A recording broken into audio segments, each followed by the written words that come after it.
आज सबसे पहले आपको 26 जनवरी गणतंत्र दिवस की हार्दिक शुभकामनाएं।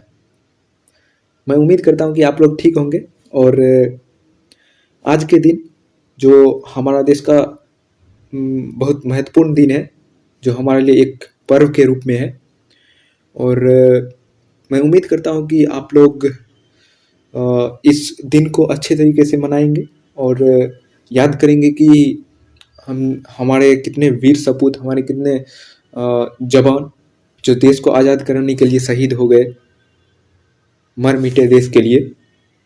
उनको याद करते हुए आज हम लोग के लिए एक बहुत बड़ा दिन है, 26 जनवरी का दिन। इसको हम समझेंगे कि 26 जनवरी को आखिर हुआ था क्या और ये डेट क्यों इतना महत्वपूर्ण है। 26 जनवरी को हुआ था क्या? एक्चुअली बात है, थोड़ा पीछे से चलते हैं। बात है 26 जनवरी 1930 की।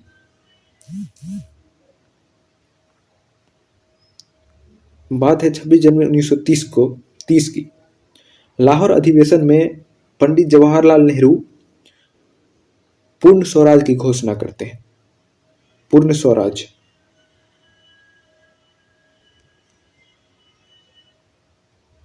राहुल गांधी, क्योंकि हम लोग ब्रिटिश के गुलाम थे, अंग्रेजों ने हम पे 200 साल शासन किया। और जब जवाहरलाल नेहरू के पिताजी मोतीलाल नेहरू, मैं आपको एक कहानी के माध्यम से समझाता हूँ। हुआ था क्या? बात था 1926 की। उस टाइम थी 1926 की, जब भारत में साइमन कमीशन भेजा गया था। साइमन कमीशन इसलिए भेजा गया था कि वो भारत का संविधान बनाएगा। लेकिन जैसे ही साइमन कमीशन भारत आया, उसका विरोध होने लगा। उसका लोग जमकर विरोध करने लगे कि हमारा संविधान हम खुद बनाएंगे। ये साइमन कमीशन कौन होता है? हमारा संविधान बनाने वाला। हम अपना संविधान खुद बनाएंगे। तो होता क्या है, उस समय के जो गवर्नर जनरल, जो वायसराय होते हैं, वो कहते हैं भारतीय लोगों से, मतलब दंगा हो रहा था कि साइमन वापस जाओ, साइमन वापस जाओ। तो उसमें से दो लोग को बुलाते हैं। उसमें से एक लोग जो थे, उनका नाम था मोतीलाल नेहरू। मोतीलाल नेहरू, वो ये दो लोग को बुलाते हैं और पूछते हैं कि क्या प्रॉब्लम है, क्यों आप लोग ये आंदोलन कर रहे हैं। तो ये बोल रहे हैं कि साइमन कमीशन को वापस भेजो, हम अपना संविधान खुद बनाएंगे। साइमन कमीशन कौन होता है? हमारा संविधान बनाने वाला। यहां से बात शुरू होती है। तो वो वायसराय कहता है कि आप अपना संविधान खुद बना लोगे? तो ये मोतीलाल नेहरू बोलता है हाँ बना लेंगे। तो बोला ठीक है, सुनो, तुम अपना संविधान बनाओ, और अगर ये संविधान तुम्हारा कांग्रेस ने पास कर दिया, मुस्लिम लीग ने पास कर दिया, और अंग्रेज कांग्रेस ने पास कर लिया, मुस्लिम लीग ने पास कर दिया, तो हम जो है इसे पास कर देंगे, यही तब भारत का संविधान बन जाएगा। तुम बनाओ संविधान, लेकिन इस संविधान को कांग्रेस भी पास करना चाहिए और मुस्लिम लीग भी पास कर देना चाहिए। तो बोला ठीक है, संविधान बनाने के लिए मिल गया। अब मोतीलाल नेहरू संविधान बनाते हैं।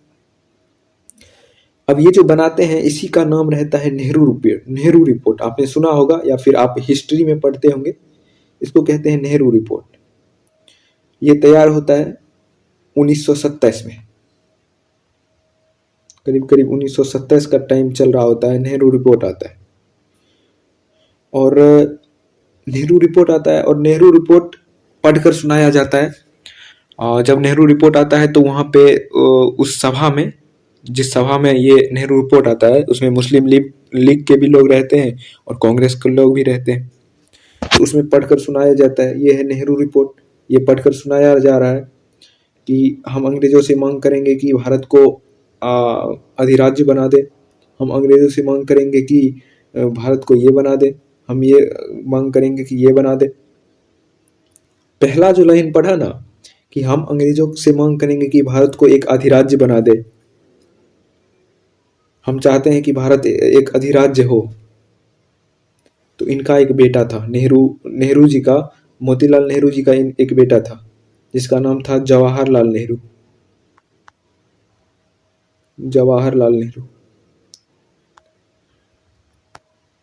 वो कहते हैं कि ना बापू ना, हमें नहीं चाहिए ये अधिराज्य, अधिराज्य नहीं चाहिए, हम लेंगे पूर्ण स्वराज। आप पूर्ण स्वराज? कहा जी बिल्कुल पूर्ण स्वराज, नहीं चाहिए अधिराज्य, डोमिनियन नहीं चाहिए, हमें चाहिए पूर्ण स्वराज। वही बात मैं आपको अभी बता रहा हूं कि 26 जनवरी 1930 को पंडित जवाहरलाल नेहरू ने पूर्ण स्वराज की मांग की थी लाहौर अधिवेशन में। कहा था कि हमें पूर्ण स्वराज चाहिए। अब ये पूर्ण स्वराज क्या होता है, अधिराज्य क्या होता है, अभी सुनिए बात। देखिए, अधिराज्य का मतलब होता है कि वैसा देश जिसके अंदर जो राष्ट्र प्रमुख होता है, जो राष्ट्र प्रमुख कौन, गवर्नर जनरल, जिसका गवर्नर जनरल कोई और देश नियुक्त करता है। कोई और देश मतलब ब्रिटेन नियुक्त करेगा, क्योंकि ब्रिटेन के हम गुलाम थे। जो देश गुलाम बनाया हुआ है, जिस देश के हम पराधीन पहले थे, वो देश इस गवर्नर जनरल इस पद को नियुक्त करेगा हमारे देश के लिए। आज भी आप ऑस्ट्रेलिया में देखेंगे, कनाडा में देखेंगे, स्विट्जरलैंड में देखेंगे, तो वहां ब्रिटेन की महारानी नियुक्त करती है कि ऑस्ट्रेलिया का गवर्नर जनरल कौन बनेगा। ये ब्रिटेन की महारानी नियुक्त करके भेजती है। कनाडा का गवर्नर जनरल कौन बनेगा, स्विट्जरलैंड का गवर्नर जनरल कौन बनेगा, ये कौन नियुक्त करती है, ब्रिटेन। ये होता है अधिराज्य। तो नेहरू की रिपोर्ट में क्या था कि भारत को एक अधिराज्य बनाया जाए, मतलब यहाँ का जो था गवर्नर जनरल वो नियुक्त कौन करते, ब्रिटेन की महारानी। इसीलिए इसका विरोध करते हुए 26 जनवरी 1930 को पंडित जवाहरलाल नेहरू लाहौर अधिवेशन में कहते हैं हमें चाहिए पूर्ण स्वराज, हम अधिराज्य नहीं बनेंगे। मतलब हमारा गवर्नर जनरल कोई और नियुक्त नहीं करेगा, हम खुद नियुक्त करेंगे। ठीक है, अब क्या होता है, 26 जनवरी 1930 को ये बात हुआ। 26 जनवरी 1930 को पूर्ण स्वराज की मांग उठी। अब होता क्या है, सरकार को जब उसके बाद ये नेहरू रिपोर्ट से फेल हो जाता है। अभी जो नेहरू रिपोर्ट है वो तो फेल हो जाता है, इसको कांग्रेस भी एक्सेप्ट नहीं करती और मुस्लिम लीग भी एक्सेप्ट नहीं करती। तब फिर होता क्या है, तब होता ये है कि वो जो गवर्नर जनरल था जो बोले थे इनको तुम अपना संविधान खुद बनाओगे तो बनाओ, अगर तुम्हें कांग्रेस पास कर दिया और मुस्लिम लीग पास कर दिया तो हम पास कर देंगे, हम बना देंगे। अब वो आए, बोले हो गया, कांग्रेस भी नहीं पास की, मुस्लिम लीग भी नहीं पास की। तुम भारतीय जो हो ना, वो कुत्तों की तरह हो, सिर्फ भौंकने जानते हो, तुम्हें आता तो कुछ है नहीं, तुम गुलाम थे, गुलाम हो और गुलाम ही रहोगे। इस तरीके से बात करके और कहा कि तुम्हारी अब जो है संविधान साइमन कमीशन ही बनाएगी। साइमन कमीशन को बुलाया गया, कहा गया कि इन लोगों का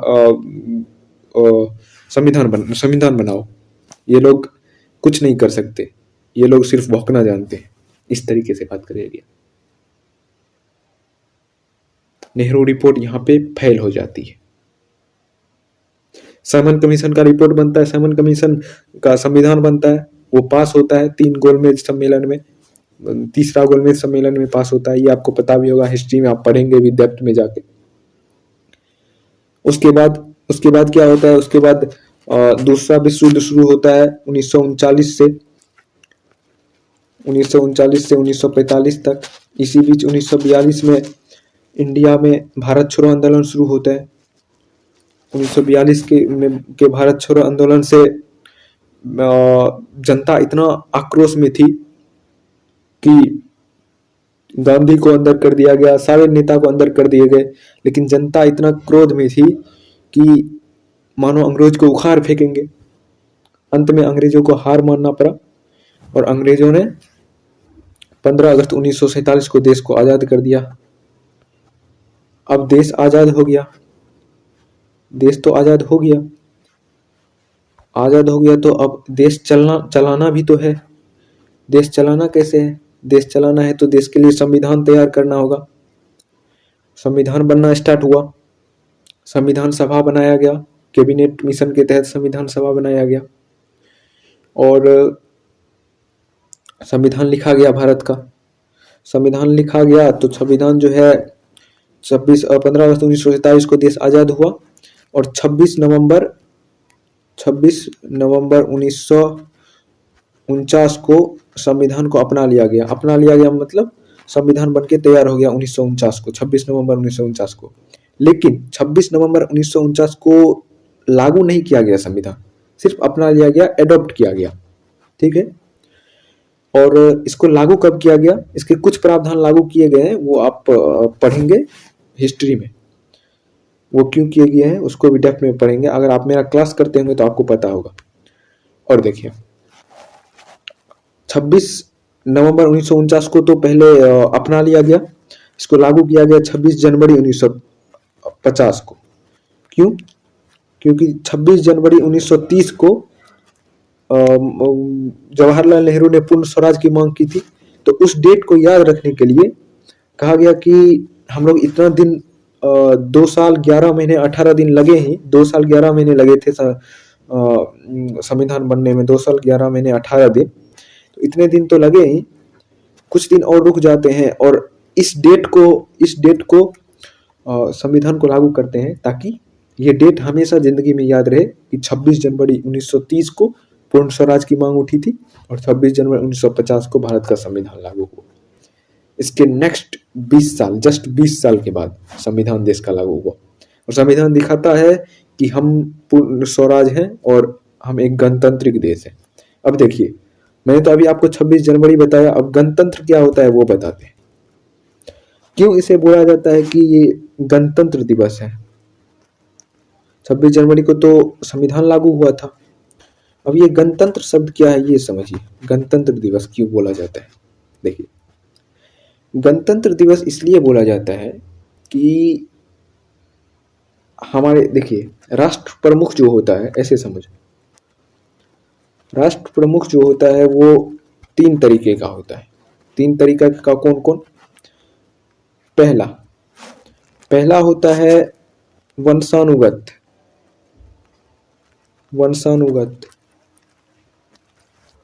दूसरा होता है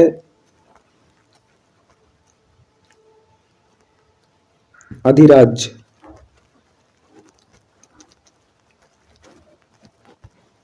तीसरा होता है गणतंत्र। ये समझिए आप। वंशानुगत क्या होता है? वंशानुगत ये होता है कि मान के चलो एक राजा है, ग्रेट ब्रिटेन में एक महारानी है। अब महारानी की बेटी हुई, फिर उसकी महारानी, फिर उसकी बेटी हुई वो महारानी, फिर वो उसकी बेटी हुई वो महारानी, फिर उसका बेटा हुआ वो महाराजा, उसका बेटा हुआ वो महाराजा। मतलब वंश के वाइज वंशानुगत चलते रहता है। राजा का बेटा राजा, राजा का बेटा राजा, उसका बेटा राजा, उसका बेटा राजा। जैसे बाबर था, बाबर का बेटा हुमायूं, हुमायूं का बेटा अकबर, अकबर का बेटा जहांगीर, जहांगीर का बेटा शाहजहां, शाहजहां का बेटा औरंगजेब। ऐसे ही चलता गया। ये क्या है? वंशानुगत। मतलब उसका बाप राजा था, उसका बेटा राजा बन गया, उसका बाप राजा था, उसका बेटा राजा बन गया। तो इसको कहते हैं वंशानुगत। जैसे फॉर एग्जाम्पल अभी जो है ग्रेट ब्रिटेन में महारानी है अभी भी वहां की। ठीक। अब देखिए अधिराज्य देखते हैं। अधिराज्य क्या होता है? अधिराज्य तो मैंने अभी आपको बताया अभी कि जिसकी जो गवर्नर जनरल है, जिसका जो वायसराय है, वो दूसरे देश के व्यक्ति नियुक्त करते हैं, दूसरे देश के महारानी नियुक्त करते हैं। जैसे अभी आप ऑस्ट्रेलिया को देखेंगे, ग्रेट ब्रिटेन की महारानी नियुक्त करती है। अभी आप कनाडा को देखेंगे, ग्रेट ब्रिटेन की महारानी नियुक्त करती है। अभी आप स्विट्जरलैंड को देखेंगे, ग्रेट ब्रिटेन की महारानी नियुक्त करती है। मतलब क्या है कि इनका गवर्नर जनरल ये नियुक्त करती है, इसकी महारानी नियुक्त करती है। तो इसको बोलते हैं अधिराज्य। और तीसरा क्या है, गणतंत्र, जो अभी हम हैं, भारत देश जो अभी है, गणतंत्र मतलब इसका जो गवर्नर जनरल है वो कोई नियुक्त नहीं करेगा, वो वोटिंग के जरिए आएगा, मतलब निर्वाचित होगा। ठीक, निर्वाचित होगा। निर्वाचित होगा मतलब हमारा जो गवर्नर जनरल है, हम उसका नाम क्या रखते हैं, राष्ट्रपति। हमारे यहाँ उसका क्या नाम है, राष्ट्रपति। यहाँ राष्ट्रपति जो होता है भारत में, राष्ट्रपति का भारत के अंदर चुनाव होता है कि नहीं होता है। और राष्ट्रपति के चुनाव में कौन वोट डालते हैं, ये सुन लीजिए। राष्ट्रपति के चुनाव में वोट डालते हैं राज्यसभा के सदस्य, लोकसभा के सदस्य और राज्य विधानमंडल के सदस्य। अगर आप मेरा क्लास करते होंगे तो आपको पता होगा। राज्य विधानमंडल में कौन कौन आते हैं, विधानसभा एमएलए और विधान परिषद एमएलसी। राष्ट्रपति का जो चुनाव होता है उसमें ये वोट डालते हैं राज्यसभा के सदस्य, लोकसभा के सदस्य, राज्य विधानमंडल जिसके अंदर एमएलए एमएलसी, ये मिल के जो वोट डालते हैं उसको राष्ट्रपति, वो उससे राष्ट्रपति बनता है। मतलब हमारे यहाँ राष्ट्रपति का चुनाव होता है जिसमें वोट डालते हैं, क्योंकि ये अप्रत्यक्ष चुनाव है, क्योंकि हम डायरेक्ट राष्ट्रपति को नहीं चुनते, हम चुनते हैं लोकसभा के मेंबर को और लोकसभा के मेंबर राष्ट्रपति को चुनती है। हम चुनते हैं विधानसभा के मेंबर को और विधानसभा के मेंबर राष्ट्रपति को चुनती है। ठीक, तो ये डायरेक्ट मतलब प्रत्यक्ष चुनाव नहीं है, प्रत्यक्ष मतदान नहीं है, लेकिन अप्रत्यक्ष मतदान है, लेकिन मतदान है।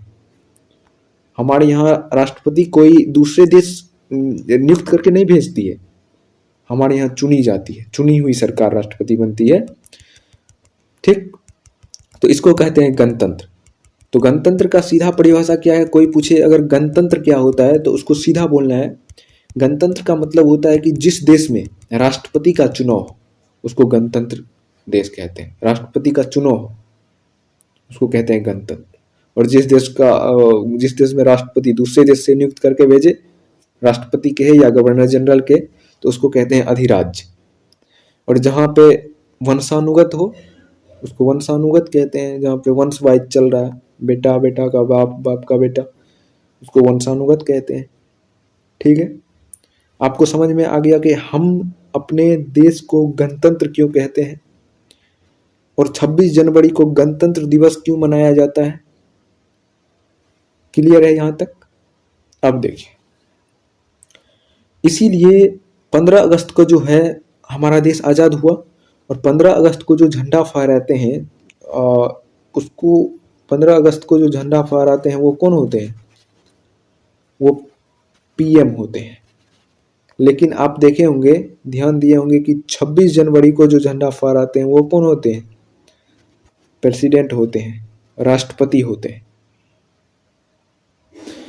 और आपने देखा होगा नई दिल्ली में 26 जनवरी के दिन कितना उत्साह रहता है, परेड निकलती है इंडिया गेट से कहाँ तक, इंडिया गेट से कहाँ तक, राष्ट्रपति भवन तक, प्रेसिडेंट हाउस तक। समझ में आ रहा है यहाँ तक। और इसके मुख्य अतिथि कौन होते हैं, मुख्य अतिथि तो बाहर से आते हैं, और इंडिया के जो होते हैं वो कौन होते हैं, राष्ट्रपति होते हैं। क्लियर है। मैंने आपको बता दिया कि 26 जनवरी क्या होता है, 26 जनवरी डेट क्यों महत्वपूर्ण है, और 26 जनवरी को गणतंत्र दिवस क्यों मनाया जाता है ये भी मैंने आपको बता दिया। और अधिराज्य क्या होता है, वंशानुगत क्या होता है, गणतंत्र क्या होता है ये भी मैंने आपको बता दिया। अब आपसे अगर कोई पूछे कि क्यों मनाया जाता है 26 जनवरी को गणतंत्र दिवस, आप बता देंगे।